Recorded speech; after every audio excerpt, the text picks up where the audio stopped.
میں مفتی منیب الرحمان صاحب کے پاس بیٹھا ہوا تھا، 22 مارچ 2007 کی بات ہے، آلموسٹ 13 سال پہلے۔ تو مجھ سے فرمانے لگے کہ میں تو نعت خانوں کی مجلس میں جانا اب چھوڑ گیا ہوں، یہ شرکیاں نعتیں پڑھتے ہیں۔ میں حیران ہو گیا، جی مفتی منیب صاحب کہہ رہے ہیں شرکیاں پڑھتے ہیں؟ وہ کیڑا اتنا وڈا شرک ہے، ایڈا موٹا گاڑا شرک جڑا مفتی صاحب کو نظر آ رہا ہے؟ تو کہتے ہیں یہ دیکھو نا، یہ پڑھتے ہیں خدا کا پکڑا چھڑائے محمد، محمد کا پکڑا چھڑا کوئی نہیں سکتا۔ تو ان کو شرم نہیں آتی ہے؟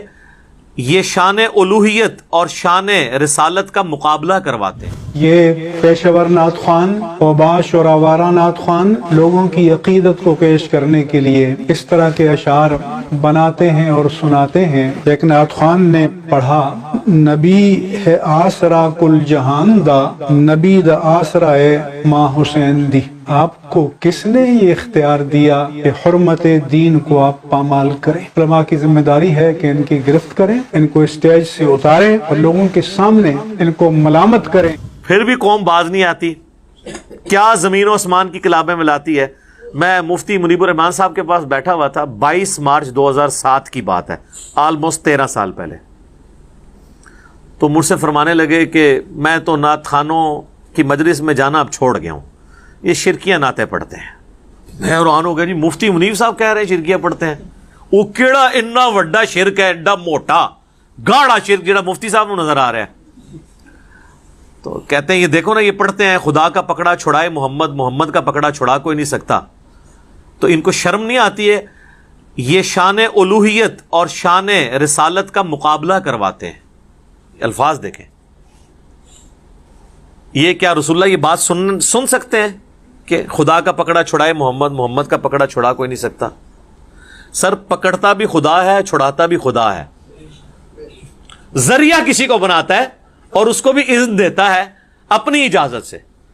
اسی لیے قرآن میں بار بار ہے، شفاعت بھی اللہ کی ہے، من ذا الذی یشفع عندہ الا باذنہ، دھونس نہیں ہے، بالاذن ہے۔ تو یہ اس طرح کے جملے بولنا، پھر اس کو کہنا دیکھیں نا جی وہ قیامت دن لوگ پکڑے جائیں گے تو حضور چھڑوا لیں گے۔ سر وہ یہ آپ نبی علیہ السلام کے سامنے ذرا بات کر کے دیکھیں، نبی علیہ السلام کیا دھونس سے چھڑوائیں گے؟ مسند امام احمد میں حدیث ہے، نبی علیہ السلام سے ایک صحابی نے عرض کی، یا رسول اللہ ما شاء اللہ و شئت، اے اللہ کے رسول جو اللہ چاہے اور جو آپ چاہیں۔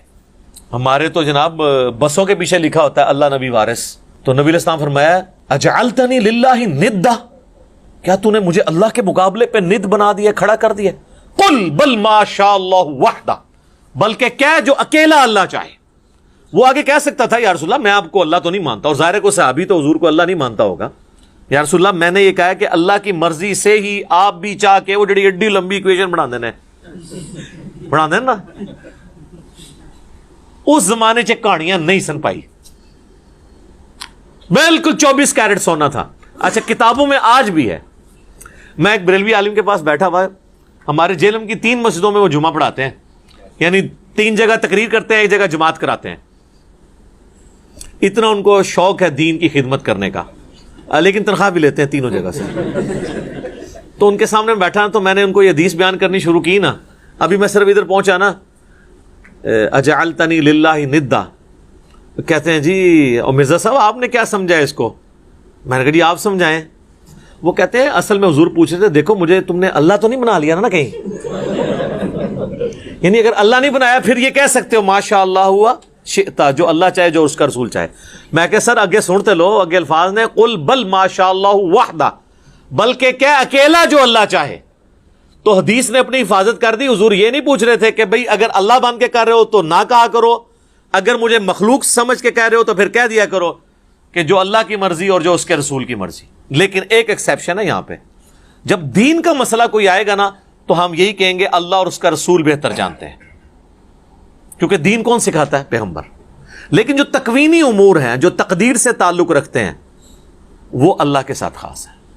صحابہ کرام جس معاملے میں دین کے کوئی بات نہیں سمجھ آتی تھی کہتے تھے اللہ اور اس کا رسول بہتر جانتے ہیں،